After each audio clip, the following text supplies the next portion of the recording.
Hoje a gente vai mergulhar num exercício de imaginação fascinante. A história de uma nação totalmente nova, construída do zero, sobre pilares de tecnologia, dados e uma eficiência assim radical. A ideia já começa bem provocadora, né?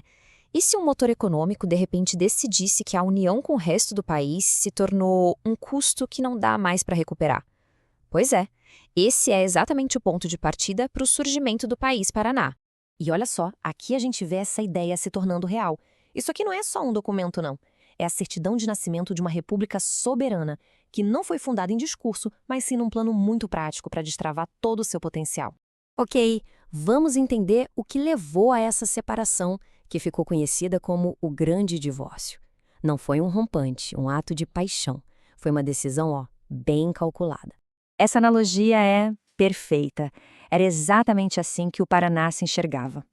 Uma potência, uma máquina produtiva, mas que era freada o tempo todo pela burocracia, pelo centralismo e pelas crises fiscais sem fim do governo central. Então, o ponto crucial é este. Para os seus líderes, a questão não era ressentimento, era matemática. Continuar na união com Brasília significava sacrificar a excelência em nome da inércia. A separação, nesse cenário, não era uma opção, era uma necessidade. A troca que eles propunham era bem clara. O movimento queria substituir aquele centralismo crônico pela soberania fiscal total. Trocar as crises que nunca acabavam pela chance de reinvestir o próprio dinheiro. E o mais importante, trocar a inércia política por uma eficiência pragmática, implacável mesmo. Mas claro, uma nação não nasce assim, do nada. Por trás de tudo isso, tinha um grupo agindo nos bastidores, os arquitetos dessa nova república, o chamado Conselho do Pinheiro. Cada membro desse conselho era um pilar da nação. A doutora Lúcia Pinheiro era o músculo produtivo, a garantia da soberania alimentar. O doutor Elias Siqueira, o cérebro da inovação, com a missão de criar um Estado que simplesmente não travasse na burocracia. E o engenheiro Roberto Corte era a espada da praticidade, garantindo o controle de tudo que era essencial, da infraestrutura crítica. O documento que eles criaram, o Manifesto da Terra Fértil, era tão direto quanto os seus autores.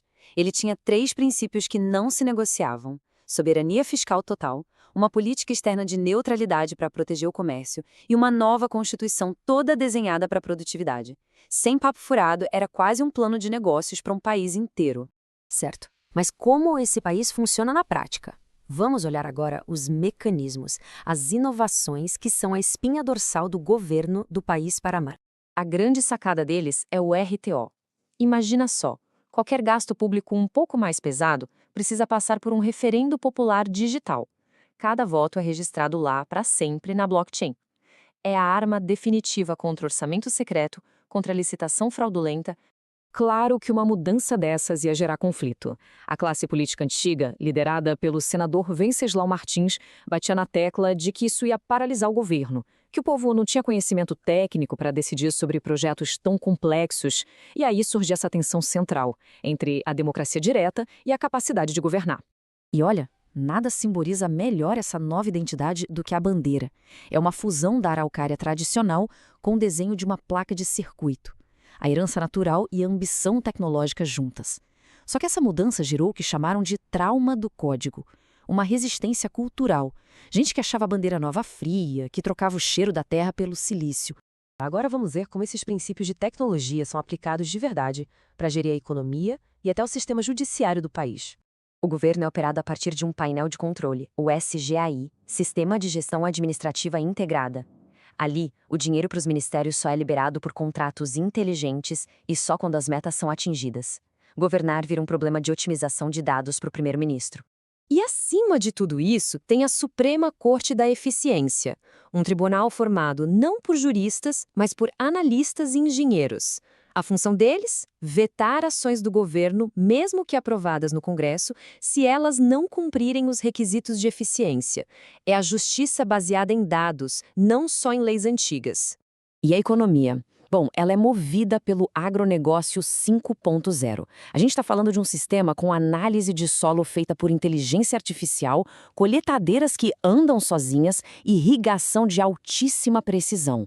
Nenhum recurso é desperdiçado, nenhuma decisão é por acaso. Essa é a base da soberania econômica da nação. E essa agricultura super tecnológica alimenta diretamente o porto de Paranaguá, que foi 100% automatizado. Gerenciado por inteligência artificial, com todas as transações em blockchain, ele se tornou o porto mais rápido e transparente da América do Sul, a joia da coroa logística do país, Paraná. Mas qual é o preço de um sistema construído em cima de lógica pura? Vamos agora para as consequências, para os dilemas éticos que surgem nessa utopia tecnológica. O caso do precedente frio escancarou uma falha no sistema. O povo, pelo RTO, aprovou um projetinho para ajudar uma cooperativa. Foi um voto com coração, sabe? Mas a Suprema Corte da Eficiência vetou. Por quê? Porque o projeto estava 0,05% abaixo do padrão mínimo de eficiência. A lógica fria do sistema bateu de frente com a vontade do povo.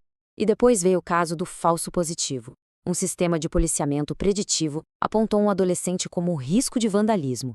O motivo? O jeito dele andar, que era afetado por uma condição médica, foi lido pelo algoritmo como um padrão suspeito. A eficiência na segurança começou a parecer um patrulhamento de algoritmos.